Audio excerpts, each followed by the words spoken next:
Hello everyone, welcome all of you. हम पढ़ रहे हैं पार्ट्स ऑफ स्पीच, जिसके अंदर हमने पार्ट्स ऑफ स्पीच के 6 टॉपिक्स का अध्ययन कर लिया है।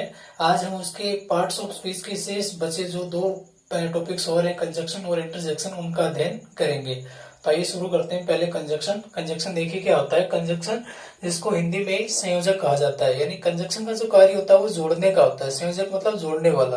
तो कंजक्शन का सिर्फ और सिर्फ जो कार्य होता है वो होता है जोड़ने का। तो कंजक्शन की परिभाषा देखिए। द वर्ड यानी शब्द, विच कनेक्ट्स, विच यानी जो कनेक्ट्स यानी जोड़ता है, मोर देन यानी ज्यादा, वन फ्रेजेस एक से ज्यादा, फ्रेजेस यानी क्या होता है वाक्यांश, एक से ज्यादा वाक्यांशों को, क्लोजेज यानी उपवाक्यों को, और सेंटेंसेज यानी वाक्यों को, इज कॉल्ड यानी कहलाता है कंजक्शन यानी संयोजक। तो वह शब्द जो एक से ज्यादा वाक्यांशों को, उपवाक्यों को या वाक्यों को जोड़ता है, वह शब्द कंजक्शन यानी संयोजक कहलाता है। ठीक है। अब देखिए, मैंने आपके सामने कुछ देखिए सम कॉमन कंजक्शंस, कुछ कंजक्शंस यहाँ पे लिखे हैं ताकि आपको आसानी हो जाए कि ये कंजक्शंस क्या होते हैं, आप समझ जाए उनको। मैंने कुछ लिखे हैं यहाँ पे, जैसे देखिए एंड, जिसका अर्थ होता है और, बट लेकिन, दैट जिसका अर्थ होता है जो या की, एज यानी क्योंकि, येट यानी फिर भी, बिकॉज क्योंकि, वाइल जबकि या के दौरान, वहेन यानी जब, वहेर यानी जहां, वहेनेवर यानी जब भी, वहेरियाज यानी जबकि, सो या देयरफॉर यानी इसलिए, अदरवाइज, एल्स और, अदरवाइज भी कह सकते हो, एल्स या फिर और, इसका अर्थ होता है अन्यथा या वरना, अंटिल या अनलेस जब तक नहीं तब तक, अंटिल का अर्थ होता है जब तक नहीं और अनलेस का अर्थ तब तक नहीं, दो का अर्थ दो और आल्दो यानी यद्यपि, फिर देखिए नेवरदलेस या फिर डिस्पाइट या फिर इंस्पाइट ऑफ, इनका अर्थ होता है तथापि, फिर है एज दो यानी मानो की, एज इफ जैसे कि, इफ या वेदर यदि, सो दैट यानी ताकि, एज वेल एज यानी साथ ही साथ, एज सून एज यानी जैसे ही वैसे ही, एज फॉर एज यानी जहां तक, या फिर एज लॉन्ग एज यानी जब तक या जहां तक, सो दैट इतना की, अब सो का अर्थ है इतना और दैट का अर्थ है की, एज या फिर सो एज का अर्थ होगा इतना और आगे वाले एज का अर्थ होगा जितना, और अगर सो एज आ रहा है तो सो का अर्थ भी होगा इतना और एज का अर्थ होगा जितना, आइदर और या तो या, नाइदर नोर न तो ना ही, बोथ एंड दोनों, बोथ कर दोनों तो, और एंड का अर्थ और, एज सो, एज का अर्थ जैसा और सो का अर्थ वैसा, नो सूनर देन जैसे ही वैसे ही, टू इतना की, नॉट ओनली बट ऑल्सो न केवल बल्कि भी, वेदर और चाहे या, सच दैट इतना की। इस प्रकार मैंने कुछ कंजक्शंस हैं आपके सामने लिखे हैं। तो ये जो कंजक्शन है ये वाक्यों को जोड़ने का काम करते हैं, वाक्यों को, उपवाक्यों को या वाक्यांशों को, इनका काम सिर्फ और सिर्फ जोड़ने का होता है। अब मैं आपको एक जानकारी दे दूं कि जो कंजक्शन जोड़े में प्रयुक्त होते हैं, जैसे कि either or, so that, as, neither nor, both and, as so, मैंने ये जो चिन्ह लगा रखा है ना, ये जोड़े में प्रयुक्त है। जैसे no sooner than, to, not only but also, whether और, सच दैट, ये जो कंजक्शन होते हैं ये कोरिलेटिव कंजक्शंस कहलाते हैं। ठीक है। और जो कंजक्शन दो या दो से अधिक शब्दों से मिलकर बने होते हैं वो कंपाउंड कंजक्शंस कहलाते हैं। जैसे एज दो, अब इसमें दो शब्द है, एज और दो। फिर देखिए जैसे एज वेल एज, 3 शब्द हो गए, सो दैट 2 शब्द हो गए, as soon as for as, यानी ये जो कंजक्शन होते हैं ये कंपाउंड कंजक्शन कहलाते हैं।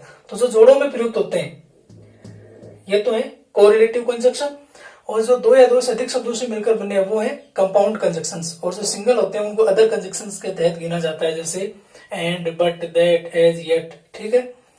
अब हम पढ़ेंगे कंजक्शंस के टाइप्स के बारे में। अब देखिए काइंड्स ऑफ कंजक्शंस, यानी कंजक्शंस के प्रकार। तो कंजक्शंस देखिए 2 प्रकार के होते हैं। पहला है कोऑर्डिनेटिंग कंजक्शंस और दूसरा है सबऑर्डिनेटिंग कंजक्शंस। कोऑर्डिनेटिंग कंजक्शंस और सबऑर्डिनेटिंग कंजक्शंस। तो देखिए कोऑर्डिनेटिंग कंजक्शंस क्या होते हैं। ये कंजक्शंस दो समान पद या दो समान श्रेणी के फ्रेजेज यानी वाक्यांशों, क्लोजेज यानी उपवाक्यों या सेंटेंसेज यानी वाक्यों को जोड़ने का काम करते हैं। कोऑर्डिनेटिंग कंजक्शंस के अंतर्गत वो कंजक्शंस आते हैं जो दो समान पद के या दो समान श्रेणी के वाक्यांशों, उपवाक्यों या वाक्यों को जोड़ने का काम करते हैं। दूसरे शब्दों में आप ये भी कह सकते हैं कि ये दो समान श्रेणी के स्वतंत्र उपवाक्यों को जोड़ने का कार्य करते हैं। जैसे कि भी you are rich and I am poor, you are rich तुम अमीर हो, एंड ने वाक्य को जोड़ दिया, आई एम पुअर और मैं गरीब हूं। तो दो स्वतंत्र उपवाक्यों को जोड़ने का जो काम करते हैं वो कोऑर्डिनेटिंग कंजक्शन से होते हैं। ठीक है, फिर देखिए सब ऑर्डिनेटिंग कंजक्शंस। ठीक है, ये कौन से होते हैं? देखो, ये कंजक्शंस किसी डिपेंडेंट या सब ऑर्डिनेट क्लोज यानी जिसको हिंदी में कहते हैं आश्रित उपवाक्य को प्रिंसिपल क्लोज यानी मुख्य उपवाक्य से जोड़ते हैं। इसमें क्या होता है कि जो दो उपवाक्य होते हैं उनमें से एक प्रिंसिपल क्लोज होता है यानी मुख्य होता है वो सेंटेंस में। अब उसके ऊपर जो दूसरा उपवाक्य है वो उस पर निर्भर करता है, उस पर आश्रित होता है वो, इसीलिए इसको डिपेंडेंट या सबऑर्डिनेट क्लोज कहते हैं। तो मुख्य उपवाक्य को उस मुख्य उपवाक्य के ऊपर आश्रित उपवाक्य से जोड़ने के लिए जो कंजक्शंस यूज किए जाते हैं वो सबऑर्डिनेटिंग कंजक्शंस कहलाते हैं। जैसे कि wait here till I come, wait here इंतजार करो, टिल यानी तब तक, आई कम जब तक मैं आता हूं। तो इस प्रकार के जो कंजक्शन है वो सबऑर्डिनेटिंग कंजक्शन से होते हैं। ठीक है, अब देखिए कोऑर्डिनेटिंग कंजक्शंस क्या होता है, इसकी परिभाषा हमने देख ली है। अब इसके ये भी चार प्रकार का होता है। अब हम इसके टाइप्स के बारे में पढ़ेंगे। अब देखिए कोऑर्डिनेटिंग कंजक्शन होता है वो चार प्रकार का होता है। तो पहला प्रकार देखिए कोऑर्डिनेटिंग कंजक्शन का क्यूमुलेटिव कंजक्शन, इसको हिंदी में कहते हैं जोड़ बताने वाले संयोजक, यानी ये आपस में जोड़ते हैं। जैसे भी इनके प्रयोग द्वारा जो क्यूमुलेटिव कंजक्शंस होते हैं इनके प्रयोग द्वारा साधारणतः एक कथन से दूसरे कथन को जोड़ा जाता है। ठीक है, इनके अंतर्गत आने वाले जो कंजक्शंस हैं जैसे कि एंड है, बोथ एंड है, एज वेल एज है, नॉट ओनली बट आल्सो है इत्यादि, है ना, इटसेट्रा। इस प्रकार के जो कंजक्शंस होते हैं वो क्यूमुलेटिव कंजक्शंस के अंतर्गत आते हैं, जो जोड़ने का, एक कथन को दूसरे कथन से जोड़ते हैं, उनको जोड़ने का कार्य करते हैं। जैसे Seema is both intelligent and beautiful, Seema is यानी है, बोथ यानी क्या होता है दोनों, एंड यानी क्या होता है और, दोनों है, वो क्या है इंटेलिजेंट और ब्यूटीफुल यानी बुद्धिमान भी, होशियार भी, और ब्यूटीफुल यानी सुंदर भी। सीमा बुद्धिमान और सुंदर दोनों है ना। तो ये दोनों इंटेलिजेंट और ब्यूटीफुल को बोथ एंड के माध्यम से जोड़ दिया। Rohan as well as, Rohan as well as का अर्थ होता है वैसे ही या साथ ही साथ। हिज फ्रेंड्स उसके मित्र, इज स्टडिंग यानी अध्ययन कर रहे हैं, फॉर द एग्जाम्स यानी परीक्षा के लिए। तो रोहन साथ ही साथ उसके मित्र या वैसे ही उसके मित्र परीक्षाओं के लिए क्या कर रहे हैं, तैयारी कर रहे हैं।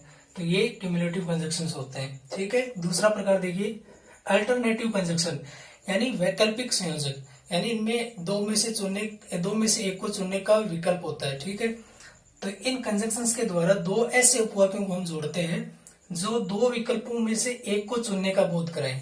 हमारे सामने दो ऑप्शन होते हैं, दो विकल्प होते हैं, उनमें से हमें एक को चुनने का बोध जो कंजक्शन कराते हैं वो अल्टरनेटिव कंजक्शन होते हैं। जैसे कि आइदर और, नाइदर नोर, अदरवाइज, है ना, इस प्रकार के। जैसे देखिए आइदर ही, आइदर और का अर्थ क्या होता है, या तो या, आइदर ही या तो वह, और या फिर आई यानी मैं, एम योर फ्रेंड यानी तुम्हारा मित्र हूँ, या तो वह या फिर मैं तुम्हारा मित्र हूँ। अब वह और मैं दो हो गए, इनमें से एक उसका मित्र है, दो में से एक विकल्प उसके लिए है। वर्क हार्ड कठिन परिश्रम करो, अदरवाइज यानी अन्यथा, यू विल फेल तुम फेल हो जाओगे। अब दो चीजें, एक तो कठिन परिश्रम और एक तरफ फेल होना। अब दो में से इस फेल से बचने के लिए यानी पास होने के लिए आपको क्या करना पड़ेगा, वर्क हार्ड करना पड़ेगा। तो ये चीज आपको चुननी पड़ेगी। तो दो में से दो ऐसे उपवाक्यों को जोड़ते हैं जो दो विकल्पों में से एक को चुनने का बोध कराएं, वो होते हैं अल्टरनेटिव कंजक्शन। ठीक है, अब देखिए तीसरा टाइप देखिए एडवर्सेटिव कंजक्शन यानी विरोध बताने वाले संयोजक। कोऑर्डिनेटिंग का तीसरा जो टाइप है एडवर्सेटिव कंजक्शन यानी विरोध बताने वाले संयोजक। इन कंजक्शंस के द्वारा दो ऐसे कथनों को जोड़ा जाता है जो एक दूसरे के विरुद्ध हो यानी खिलाफ हो। ठीक है, इनके लिए जो कंजक्शन होता है जैसे कि बट, येट, स्टिल, हाउएवर इत्यादि प्रकार के जो कंजक्शन है वो एडवर्सेटिव कंजक्शंस के अंतर्गत आते हैं। जैसे ही वर्कड हार्ड, उसने कठिन परिश्रम किया, बट लेकिन ही फेल्ड, लेकिन वो फेल हो गया। अब उसने कठिन परिश्रम तो किया लेकिन उसका रिजल्ट क्या निकला कि वो फेल हो गया। इस पहले कथन के दूसरा वाला कथन एकदम खिलाफ है। अब भाई वर्क हार्ड किया तो उसका परिणाम तो निकलना क्या चाहिए था कि वो पास होना चाहिए था, लेकिन वो फेल हो गया। ही इज पुअर, वह गरीब है, येट ही इज हैप्पी, लेकिन येट का क्या होता है, फिर भी ही इज हैप्पी, फिर भी वो क्या है, खुश है। तो एक दूसरे के विरुद्ध जो कथन है उनको जोड़ने के लिए जो कंजक्शन यूज किए जाते हैं वो होते हैं एडवर्सेटिव कंजक्शन। ठीक है, अब कोऑर्डिनेटिंग का आखिरी और जो चौथा टाइप है एलेटिव कंजक्शन, यानी परिणाम बताने वाले संयोजक। तो इन कंजक्शंस के द्वारा दो ऐसे वाक्यों को जोड़ते हैं जिनमें एक वाक्य दूसरे का क्या हो, परिणाम हो, यानी रिजल्ट हो। तो सो, देयरफॉर, फॉर इत्यादि प्रकार के जो कंजक्शन है वो एलेटिव कंजक्शन यानी परिणाम बताने वाले संयोजक कहलाते हैं। दो ऐसे कथन जुड़ते हैं इसमें जिसमें एक वाक्य दूसरे वाक्य का क्या होता है, रिजल्ट यानी परिणाम होता है। जैसे यू आर टायर्ड, तुम थके हुए हो, सो इसलिए यू शुड टेक रेस्ट, तुम्हें आराम करना चाहिए। ठीक है, फिर जैसे देखिए यू वर लेट, तुम लेट थे, तुम देरी से आए थे। देयरफॉर इसलिए you were find, you were find इसलिए तुम्हें जुर्माना लगाया गया। तो ऐसे मतलब कंजक्शन जो एक वाक्य को दूसरे वाक्य से जोड़ते हैं और जिनमें एक वाक्य दूसरे वाक्य का क्या वो परिणाम हो, वो इलेक्टिव कंजक्शन यानी परिणाम बताने वाले संयोजक कहलाते हैं। तो ये थे कोऑर्डिनेटिंग कंजक्शंस के 4 टाइप्स। आगे देखिए अब आपका सबऑर्डिनेटिंग कंजक्शंस। ठीक है, हमने सबऑर्डिनेटिंग कंजक्शंस क्या होते हैं, देखिए ये डिपेंडेंट क्लोज को प्रिंसिपल क्लोज से जोड़ते हैं। डिपेंडेंट क्लोज या फिर सबऑर्डिनेट क्लोज यानी आश्रित उपवाक्य को प्रिंसिपल क्लोज यानी मुख्य या प्रधान उपवाक्य से जोड़ते हैं। यानी दो उपवाक्य होते हैं, उनमें से एक प्रिंसिपल क्लोज होता है, यानी वो वाक्य का मुख्य भाग होता है, और उस मुख्य भाग पर जो दूसरा आश्रित उपवाक्य होता है जिसपे वो डिपेंड करता है, उसको जोड़ने के लिए जो कंजक्शंस यूज किए जाते हैं वो सबऑर्डिनेटिंग कंजक्शंस कहलाते हैं। तो कुछ उदाहरण है सबऑर्डिनेटिंग कंजक्शंस के, देखिए who, when, where, which, whose, whom, that, if या फिर वेदर। दो, ऑल्दो, इसमें दो और लिख लीजिए आप, THOUGH, दो, although, so that, after, because, till, until, before, as soon as, unless, etcetera इत्यादि। इस प्रकार के जो कंजक्शन है ये सबऑर्डिनेटिंग कंजक्शंस कहलाते हैं। एग्जांपल देखिए, जैसे इफ यू वर्क हार्ड, यदि तुम कठिन परिश्रम करते हो, इफ तो यू विल पास, तुम क्या हो जाओगे, पास हो जाओगे। अब इतने इन दो वाक्यों को जोड़ा, देखो यू वर्क हार्ड और यू विल पास। एक तो यदि तुम कठिन परिश्रम करते हो, यू विल पास। तो अब ये इस सेंटेंस का प्रिंसिपल क्लोज है, यदि तुम कठिन परिश्रम करते हो तो यू विल पास, तो तुम क्या हो जाओगे, पास हो जाओगे। ये चीज इस पे डिपेंड करती है, यदि आप कठिन परिश्रम करते हैं तो आप क्या हो जाएंगे, पास हो जाएंगे। तो डिपेंडेंट क्लोज को प्रिंसिपल क्लोज से जोड़ने के लिए जो कंजक्शन यूज किए जाते हैं वो सबऑर्डिनेटिंग कंजक्शंस कहलाते हैं। फिर देखिए जैसे ही पास्ड, उसने वह पास हो गया, बिकॉज क्योंकि ही वर्कड हार्ड, उसने क्या किया, कठिन परिश्रम किया। तो बट ने बिकॉज ने सेंटेंस को जोड़ दिया। दो, यद्यपि ही इज पुअर, वह गरीब है, लेकिन ही इज ऑनेस्ट, लेकिन वो क्या है, ईमानदार है। ठीक है, व्हेन आई वाज स्टडिंग, अब इसमें सेंटेंस ने व्हेन से जोड़ा गया कि व्हेन आई वाज स्टडिंग, जब मैं पढ़ रहा था, ही एंटर्ड माय रूम, उसने मेरे कमरे में प्रवेश किया। तो व्हेन से सेंटेंस को जोड़ दिया। तो ये जो कंजक्शंस है ये सबऑर्डिनेटिंग कंजक्शंस कहलाते हैं। अब सबऑर्डिनेटिंग कंजक्शंस की जो मुख्य विशेषता वो मैं आपको बता दूं कि सबऑर्डिनेटिंग कंजक्शंस में टाइम यानी समय, कंडीशन यानी शर्त, मैनर यानी विधि, कोज यानी कारण, पर्पज यानी उद्देश्य, इफेक्ट और रिजल्ट यानी प्रभाव या परिणाम, कंपैरिजन यानी तुलना, कॉन्ट्रास्ट यानी विरोधाभास आदि प्रकट होते हैं। यानी ये जो वाक्य होते हैं ना, मतलब सबऑर्डिनेटिंग कंजक्शंस के जो एग्जांपल्स होते हैं उनमें इनमें से कोई ना कोई चीज प्रकट जरूर होती है, या तो टाइम या कंडीशन या मैनर या कोज या पर्पज या इफेक्ट या रिजल्ट, कंपैरिजन, कॉन्ट्रास्ट आदि में से कुछ ना कुछ जरूर क्या होता है, प्रकट होता है। ये सबऑर्डिनेटिंग कंजक्शंस की बहुत ही महत्वपूर्ण विशेषता होती है। ठीक है, तो इस प्रकार हमने कंजक्शंस का अध्ययन किया। कंजक्शंस यानी जो जिनको हिंदी में संयोजक कहते हैं, जो वाक्यों को जोड़ने का कार्य करते हैं। दो प्रकार के होते हैं, कोऑर्डिनेटिंग कंजक्शंस और सबऑर्डिनेटिंग कंजक्शंस। ठीक है, अब हम पार्ट ऑफ स्पीच का ही जो लास्ट और आखिरी टॉपिक है इंटरजेक्शन, अब हम उसके बारे में पढ़ेंगे। अब देखिए पार्ट्स ऑफ स्पीच का जो हमारा अंतिम टॉपिक है इंटरजेक्शन, जिसको हिंदी में कहते हैं विस्मयादिबोधक अव्यय। ठीक है, इंटरजेक्शन देखिए क्या होता है। द वर्ड यानी शब्द, विच यानी जो डिनोट्स बोध कराता है, सडन फीलिंग्स, सडन यानी क्या होता है आकस्मिक, फीलिंग्स यानी भावनाओं, और इमोशंस यानी अनुभव, या फीलिंग्स का अर्थ अनुभव ले सकते हो आप और इमोशंस का अर्थ भावनाओं से ले सकते हो, इस कोड कहलाता है इंटरजेक्शन यानी विस्मयादिबोधक अवयव। यानी वो शब्द जो आकस्मिक भावनाओं और अनुभवों का बोध कराता है वो इंटरजेक्शन कहलाता है, यानी विस्मयादिबोधक अवयव। इंटरजेक्शन को दर्शाने के लिए ये चिन्ह काम में लिया जाता है। ठीक है, दोबारा देख लीजिए। विस्मयादिबोधक अवयव को दर्शाने के लिए ये चिन्ह काम में लिया जाता है, यानी हिंदी में जैसे पूर्ण विराम होता है और उसके नीचे नीचे डॉट यानी बिंदु, ये एक्सक्लेमेटरी साइन यानी या फिर इंटरजेक्शन यानी विस्मयादिबोधक अवयव होता है, इसको एक्सक्लेमेटरी मार्क भी बोलते हैं। तो दोबारा देखिए आगे, ये प्रबल अनुभूति या आवेगों को दर्शाने के लिए वाक्य में जोड़ दिया जाता है। इंटरजेक्शन जो होता है विस्मयादिबोधक अवयव होता है, ये प्रबल अनुभूति यानी अपने अंदर की जो अनुभूति होती है जो बहुत ही प्रबल होती है उसको या हमारे अंदर के आवेगों को दर्शाने के लिए वाक्य में इंटरजेक्शन को क्या कर दिया जाता है, जोड़ दिया जाता है। ठीक है, अब मुख्य इंटरजेक्शन जो देखिए कौन कौन से होते हैं, किस प्रकार होते हैं। इस प्रकार जैसे पहला है जॉय, यानी खुशी को दर्शाने के लिए जो इंटरजेक्शन काम में लिए जाते हैं वो है जैसे हुर्रे, हुर्रा, हुजा, ये इस प्रकार की जो है इंटरजेक्शन को खुशी दर्शाते हैं। जैसे ग्रीफ यानी दुख को दर्शाने के लिए ओ, आ, अल्लास, इस प्रकार के। सरप्राइज यानी आश्चर्य, जैसे हा, वाट, वाव, है ना। अप्रूवल यानी स्वीकृति के लिए, जैसे ब्राव या ब्रावा। अम्यूजमेंट यानी आनंद के लिए, हा हा। प्रूफ, रिप्रूफ यानी निंदा को दर्शाने के लिए, फाई। कंटेम्प्ट यानी तिरस्कार को दर्शाने के लिए, स्टफ, बोस, टूटूट, टुस, है ना। एड्रेस यानी संबोधन को, जैसे हाई, हेलो। और डाउट यानी संदेह को दर्शाने के लिए, जैसे हम, हेम, हम। ये जो आगे जो शब्द लिखे हुए हैं ये इंटरजेक्शन है। ये सेंटेंस के अंदर हमारे अंदर की प्रबल अनुभूति या आवेगों को दर्शाने के लिए हम वाक्यों के अंदर क्या कर देते हैं, जोड़ देते हैं। जैसे हमें किसी चीज को लेकर आश्चर्य होता है तो हमारे मुंह से ऑटोमेटिक निकल जाता है वाव, क्योंकि हमारी उस आश्चर्य को देखकर हमारे अंदर एक प्रबल अनुभूति हुई शरीर में, तो ये जो आवेग निकला ऑटोमेटिक निकला कि वाव, है ना, इस प्रकार से। तो ये मुख्य इंटरजेक्शन है।